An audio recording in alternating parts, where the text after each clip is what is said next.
उसके बाद प्रदेश कार्यकारिणी की बैठक ली और अभी हम लोगों ने संपूर्ण प्रदेश में जितने हमारी पार्टी के जिलाध्यक्ष हैं उन सबकी सभा बैठक ली है और संगठन में जो तीव्रता लानी है अगले कुछ समय के लिए उस पर हमने चर्चा करी और 1.5 साल की भाजपा सरकार ने लगातार जो वादाखिलाफी की है और विशेष रूप से किसानों के साथ जो आज हालात उत्पन्न हुए हैं उसके लिए दोनों केंद्र सरकार और राज्य सरकार पूरी तरह रिस्पॉन्सिबल हैं। हमारे संगठन को और ताकत देने के लिए हम बहुत से कार्यक्रम चालू करेंगे, लेकिन अभी जिस पर हम चर्चा दिन भर करी है वो ये बात है कि जुलाई के महीने में संभवतः 7 तारीख को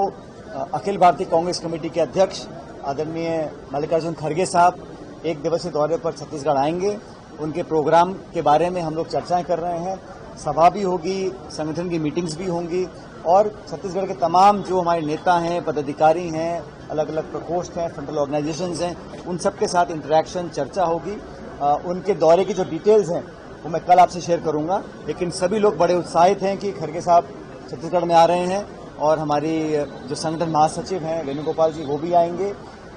सबका मन था कि खड़गे साहब के आगमन पर एक बड़ी सभा का, बड़े सम्मेलन का आयोजन होना चाहिए। हम उस पर काम कर रहे हैं और मुझे लगता है कि उनके आने से पूरे प्रदेश में पार्टी को और ताकत मिलेगी, दिशा मिलेगी और मेहनत से काम करने को आगे के लिए उनको प्रेरणा मिलेगी। ये बात सच है कि छत्तीसगढ़ में जो हो रहा है अब तक, सरकार का जो नियंत्रण है वो पूरा दिल्ली से है,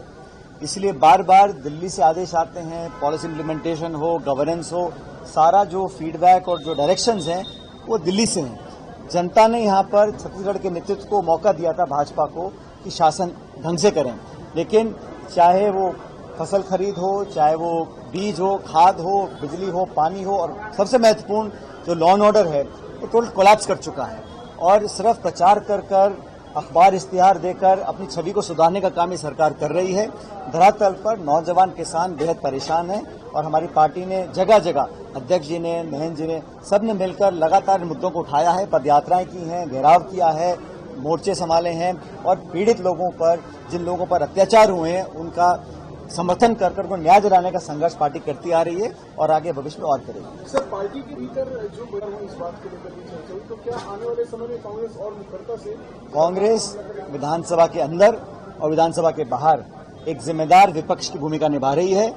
पूरी पार्टी एकजुटता से इस डबल इंजन सरकार का हम विरोध करते हैं। हमारा विरोध नैतिक है, विरोध विचारधारा का है और 11 साल से जो केंद्र की सरकार काम कर रही है उसकी जवाबदेही तय करने का है। छत्तीसगढ़ सरकार ने जो कार्रवाई अब तक करी है,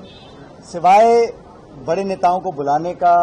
केंद्र के नेताओं को बुलाने का, सभाएं आयोजन करने का और अपने काम का प्रचार प्रसार करने के अलावा धरातल पर कोई एक ऐसा बड़ा काम नहीं है जो राज्य सरकार बोल सकती है कि हमने जनता के भलाई के लिए किया है। बहुत सारे इश्यूज हैं जिसके बारे में कल मैं विस्तार से बात करूंगा।